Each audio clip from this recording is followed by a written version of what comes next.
India Legal presents Courts Roundup.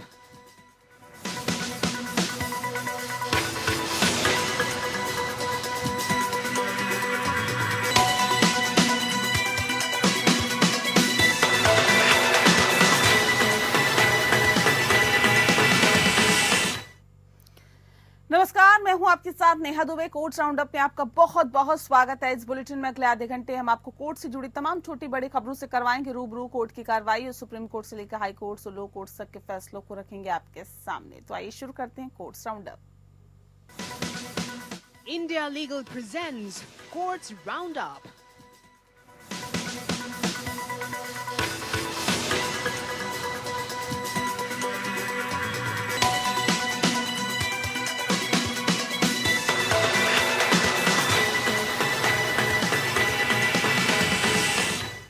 Supreme court ने स्कूलों में बच्चों की शिक्षा प्रदान करने के लिए राजस्थानी भाषा को भाषा के रूप में शामिल करने की मांग वाली याचिका पर नोटिस जारी किया है। याचिकाकर्ताओं ने राजस्थान शिक्षक पात्रता परीक्षा के पाठ्यक्रम में राजस्थानी भाषा को शामिल करने के निर्देश भी मांगे हैं। जस्टिस विक्रमनाथ, जस्टिस संदीप मेहता की खंडपीठ ने राजस्थान राज्य शिक्षा विभाग के प्रमुख सचिव और रीट के समन्वयक को 4 सप्ताह के भीतर जवाब देने के लिए नोटिस जारी किया है। राजस्थान हाईकोर्ट के उस फैसले के खिलाफ विशेष अनुमति याचिका दायर की गई है जिसमें याचिकाकर्ता की याचिका को खारिज कर दिया गया। हाईकोर्ट ने कहा है कि वह शिक्षा के लिए राजस्थानी को एक भाषा के रूप में शामिल करने के लिए रिट जारी नहीं कर सकता है क्योंकि ये एक शैक्षिक नीति का मामला है। हालांकि राजस्थान राजभाषा अधिनियम 1956 के अनुसार राज्य की आधिकारिक भाषा हिंदी है, लेकिन याचिकाकर्ताओं ने बताया कि 2011 की जनगणना के अनुसार लगभग 4 करोड़ 36 लाख लोग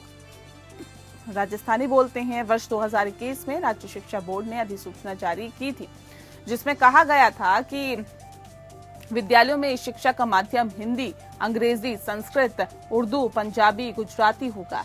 याचिकाकर्ता राजस्थानी को बाहर रखे जाने से व्यथित है और वे संविधान के अनुच्छेद 350A का हवाला देते हैं जो कि राज्य पर भाषाई अल्पसंख्यकों के बच्चों को शिक्षा के प्राथमिक स्तर पर मातृभाषा में शिक्षा के लिए पर्याप्त सुविधाएं प्रदान करने का दायित्व डालता है। ये तर्क दिया जाता है कि अनुच्छेद 350A के अनुसार राजस्थानी भाषा लोग भाषाई अल्पसंख्यक हैं और बच्चों के लिए निःशुल्क एवं अनिवार्य शिक्षा अधिकार अधिनियम 2009 की धारा 29(2)(f) का भी संदर्भ दिया गया है जिसमें कहा गया है कि जहां तक संभव हो शिक्षा का माध्यम बच्चे की मातृभाषा में होगा।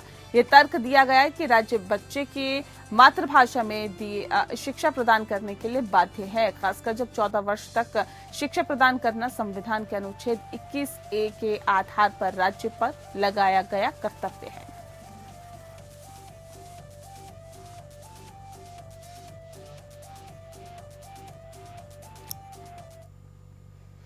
दिल्ली हाईकोर्ट ने हाल ही में 2020 के उत्तर पूर्वी दिल्ली दंगों में एक मामले में 6 FIR एक साथ जोड़ने पर दिल्ली पुलिस की खिंचाई की है। इसमें कहा गया कि संबंधित IO ने 6 शिकायतों की उचित जांच करने के अपने कर्तव्य से अनदेखा किया है। इसने पुलिस को छेड़छाड़ किए गए वीडियो के आधार पर एक आरोपी को फंसाने के लिए भी फटकार लगाई है।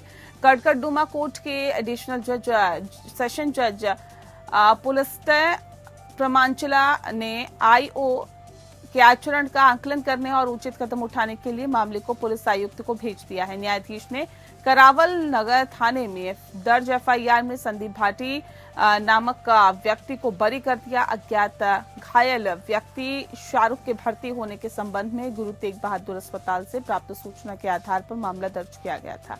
अपने बयान में घायल ने कहा है कि दंगों के दौरान उपद्रवी भीड़ ने उसे ऑटो से बाहर खींच लिया, लाठी और पत्थरों से पीटना शुरू कर दिया, जिसके बाद किसी ने उस पर गोली चला दी, जिसके परिणाम स्वरूप उसके बाएं पैर और सीने में गोली लग गई।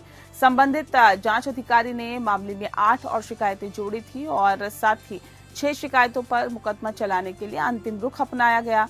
ये रुख इस धारणा पर आधारित रहा कि वह उन 6 घटनाओं में भी वही भीड़ शामिल रही है। 8 जनवरी को पारित अपने आदेश में जज ने उल्लेख किया कि 6 शिकायतों की जांच के नाम पर जांच अधिकारी ने केवल CIPC की धारा 161 के तहत बयान दर्ज किए और 3 शिकायतकर्ताओं के लिए साइट प्लान तैयार किया।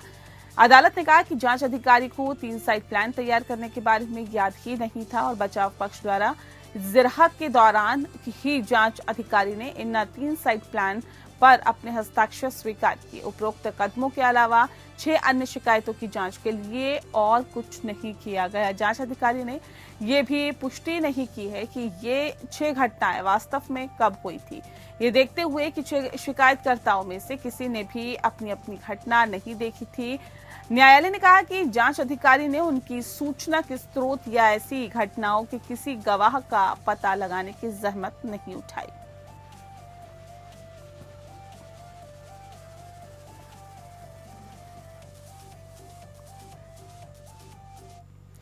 राजस्थान हाईकोर्ट की जोधपुर पीठ ने धारा 498A आईपीसी के तहत लंबित क्रूरता मामले में आधार पर आपको बता दें कि याचिकाकर्ता की उम्मीदवारी खारिज करने का आदेश रद्द किया है।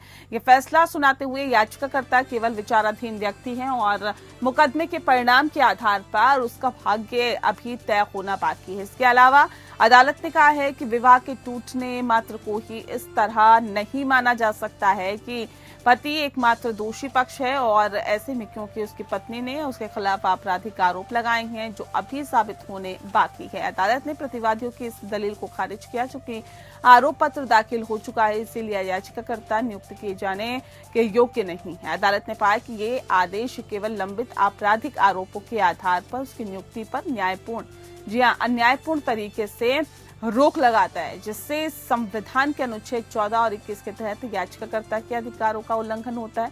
निष्पक्ष सुनवाई के बिना समान व्यवहार और व्यक्तिगत स्वतंत्रता से इनकार किया जाता है। याचिकाकर्ता ने 2013 में लोअर डिवीजन क्लर्क के पद के लिए भर्ती प्रक्रिया में भाग लिया था और चयन प्रक्रिया में देरी हुई और 2022 में अंतिम सूची जारी की गई, जिसमें याचिकाकर्ता का नाम आया और दस्तावेज सत्यापन के दौरान याचिकाकर्ता ने राज्य को धारा 498A के तहत उसके खिलाफ लंबित आपराधिक मामले के बारे में सूचित किया। इसके आधार पर याचिकाकर्ता को 4 दिसंबर 2019 के राज्य सरकार के परिपत्र के आधार पर अयोग्य घोषित कर दिया गया। इस निर्णय को चुनौती दी गई, जिसे न्यायालय ने 2022 में अनुमति दी और साथ ही समिति गठित करने, उनकी उम्मीदवारी पर पुनर्विचार करने और स्पष्ट आदेश पारित करने का निर्देश दिया गया।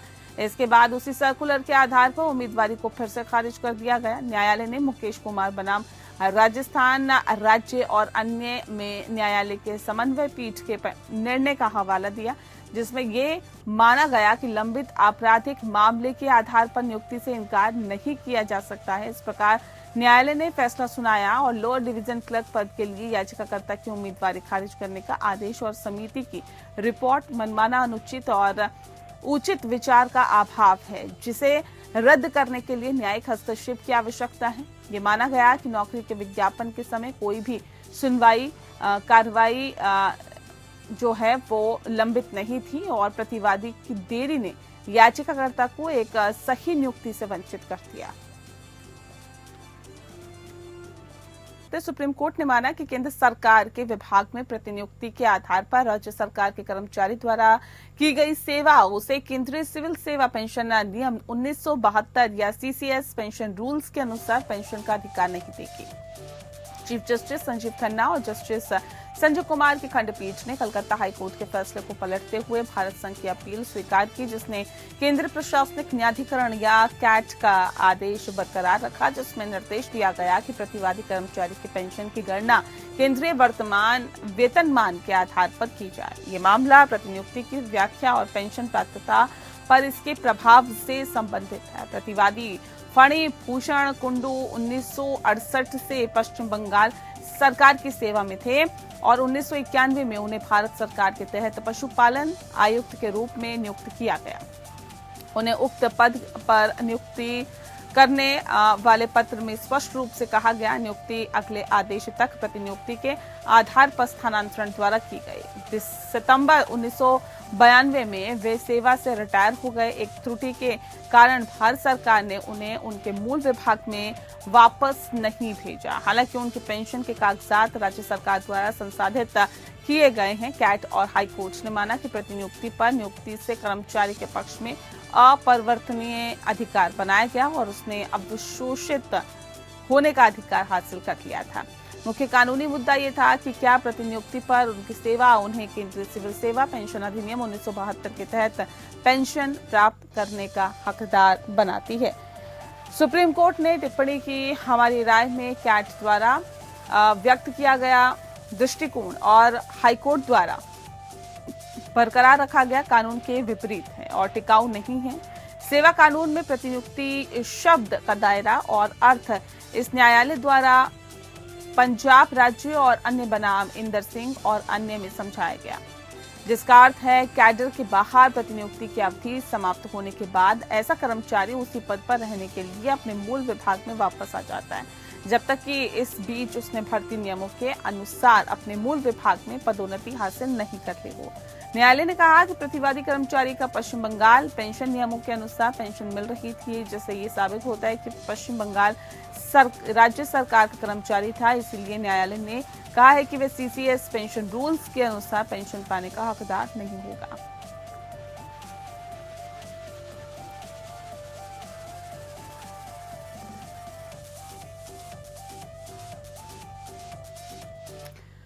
सुप्रीम कोर्ट ने कार्मिक और प्रशिक्षण विभाग को निर्देश दिया है कि वह एक हलफनामा दाखिल कर ये बताए कि केंद्रीय सूचना आयोग में खाली पदों को भरने की प्रक्रिया कब पूरी की जाएगी। यह हलफनामा 2 हफ्ते के भीतर दाखिल करना होगा। जस्टिस सूर्यकांत और जस्टिस एन कोटेश्वर सिंह की पीठ केंद्रीय और राज्य सूचना आयोगों में खाली पदों के मामले में सुनवाई कर रही थी। अदालत ने बताया कि CIC में सूचना आयुक्तों के लिए 10 स्वीकृत पद हैं, इनमें केवल 2 पद भरे गए हैं। वहीं विभिन्न राज्य सूचना आयोग लंबे समय से निष्क्रिय हैं और अपील और शिकायतों का बैकलॉग जो है वो बढ़ता ही जा रहा है।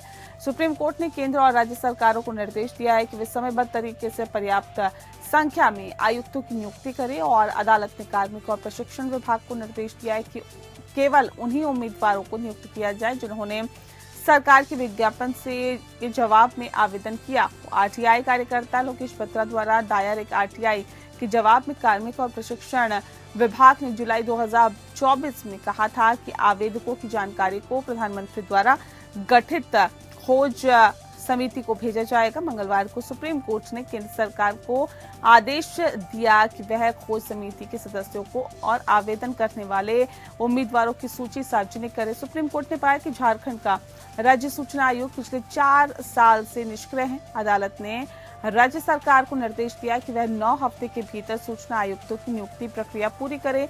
सुप्रीम कोर्ट ने दायर हलफनामे के अनुसार झारखंड सरकार ने पिछले साल जून में CIC और 6 इंफॉर्मेशन कमिश्नर के पदों को भरने के लिए आवेदन मांगे थे और 37 आवेदन प्राप्त हुए थे। हालांकि राज्य विधानसभा चुनाव नवंबर 2024 के बाद विपक्ष के नेता की नियुक्ति न होने के कारण चयन प्रक्रिया शुरू नहीं हो सकी। अदालत ने झारखंड विधानसभा में सबसे बड़े विपक्षी दल को आदेश दिया कि वह अपने निर्वाचित सदस्यों में से किसी एक को चयन समिति के सदस्य के रूप में नामित करे।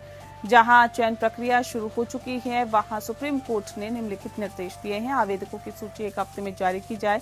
खोज समिति की संरचना और शॉर्ट लिस्टिंग के मानदंड 1 हफ्ते के भीतर सार्वजनिक किए जाएं। साक्षात्कार 6 सप्ताह के भीतर पूरे किए जाएं। सिफारिशें प्राप्त होने पर सक्षम प्राधिकारी 2 हफ्तों के भीतर नियुक्तियां पूरी करें और सभी राज्यों के मुख्य सचिवों को अनुपालन हलफनामा दाखिल करने और आयोगों में रिक्त पदों और लंबित मामलों की जानकारी देने का निर्देश दिया गया। मामले की अगली सुनवाई 4 मार्च 2025 को होगी।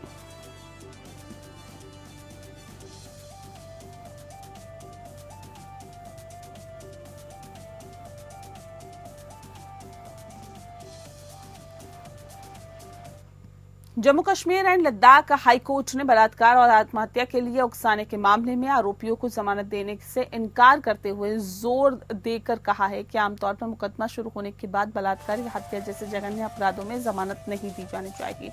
जस्टिस संजय धर ने कहा है कि अदालतों को आरोप तय करने के बाद या पीड़िता से पूछताछ से पहले जमानत देने से बचना चाहिए, खासकर संवेदनशील मामलों में। एक्स बनाम राजस्थान राज्य का हवाला देते हुए 2024 अदालत ने दोहराया है कि एक बार मुकदमा शुरू होने के बाद इसे अपने अंतिम निष्कर्ष तक पहुंचने की अनुमति दी जानी चाहिए। इसके परिणाम स्वरूप या तो अभियुक्त को दोषी ठहराया जा सकता है या अभियुक्त बरी किया जा सकता है। या आगे कहा गया है कि ये केवल उस स्थिति में है जब मुकदमे में अनावश्यक देरी होती है और वह भी आरोपी की ओर से बिना किसी गलती के अदालत को जमानत पर आरोपी को रिहा करने का आदेश देने में उचित ठहराया जा सकता है। ये टिप्पणी सुनील कुमार शर्मा की जमानत याचिका पर आई है, जिन पर आईपीसी की धारा 376 बलात्कार, 506 आपराधिक धमकी, 201 सबूतों को नष्ट करना और आईटी एक्ट की धारा 67 के तहत अपराधों का आरोप लगाया गया था। पीड़ित एक कॉलेज छात्र 20 अगस्त 2022 को जम्मू के सांबा में कॉलेज के लिए निकलने के बाद गायब हो गया था। उसका शव अगले दिन पंजाब में एक रेलवे ट्रैक पर मिला था। राज्य के रेलवे पुलिस द्वारा की गई प्रारंभिक जांच में आत्महत्या का सुझाव दिया गया। हालांकि पीड़िता के पिता ने न्याय की मांग करते हुए सीआरपीसी की धारा 156(3) के तहत जांच को आगे बढ़ाया। मामले में जमानत की मांग करते हुए याचिकाकर्ता ने दलील दी कि आरोपी को पीड़िता की मौत से जोड़ने के लिए सबूत अपर्याप्त है। उन्होंने याचिकाकर्ता का नाम बताने में पिता की देरी पर भी सवाल उठाया और आरोपों की समय सीमा में विसंगतियों को उजागर किया। न्यायालय ने आगे कहा कि जमानत के मामले में ओवरराइडिंग विचारों में अपराध की प्रकृति और गंभीरता, पीड़ित और गवाहों के सापेक्ष आरोपी की स्थिति, भागने का जोखिम, फिर से अपराध करने की संभावना और गवाह से छेड़छाड़ की संभावना शामिल है। वर्तमान जैसे जघन्य मामलों में न्यायालय इस बात पर जोर दिया कि सामाजिक हित और पीड़ित की गरिमा को अभियुक्त की स्वतंत्रता पर वरीयता मिलनी चाहिए।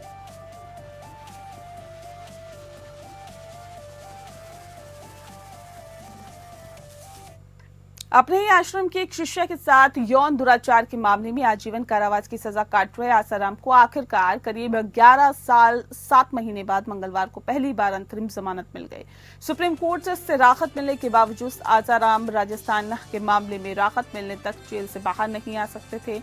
इसलिए उनके अधिवक्ताओं ने राजस्थान हाई कोर्ट में याचिका दायर की थी कि जिस पर सुनवाई के बाद कोर्ट ने 31 मार्च तक आसाराम को अंतरिम जमानत मंजूर कर दी। 7 जनवरी को सुप्रीम कोर्ट ने आसाराम को अंतरिम जमानत दी थी, लेकिन राजस्थान हाई कोर्ट से राहत मिलने तक वह जेल से बाहर नहीं आ सकते थे। आसाराम की जमानत की याचिकाएं भी पहले भी खारिज हो चुकी थी, लेकिन इस बार सुप्रीम कोर्ट ने मेडिकल ग्राउंड पर उनकी जमानत को मंजूरी दी है क्योंकि उन्हें इलाज की आवश्यकता थी। राजस्थान हाई कोर्ट ने सुप्रीम कोर्ट के आदेश को मानते हुए आसाराम को 31 मार्च 2025 तक अंतरिम जमानत दी थी और ऐसे में इस दौरान उन्हें कई शर्तों का पालन करना होगा। इन शर्तों के अनुसार आसाराम अपने अनुयायियों से नहीं मिल सकते हैं और उन्हें मीडिया से भी दूरी बनाए रखनी होगी। इसके अलावा जमानत के दौरान उन्हें चिकित्सा उपचार करवाने के बाद 31 मार्च तक जोधपुर सेंट्रल जेल लौटना होगा। बता दें कि इससे पहले राजस्थान हाई कोर्ट ने आसाराम को इलाज के लिए नवंबर और दिसंबर में अंतरिम पैरोल भी दी थी, जिसमें उन्हें पुणे स्थित माधव बाग अस्पताल में इलाज करवाने की अनुमति दी गई थी।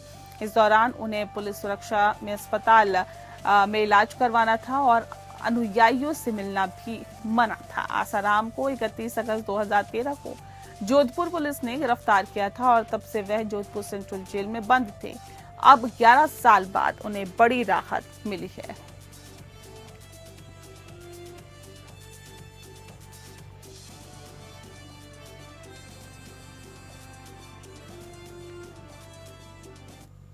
और इसी के साथ फिलहाल इस बुलेटिन में इतना ही। नमस्कार। India Legal presents Courts Roundup.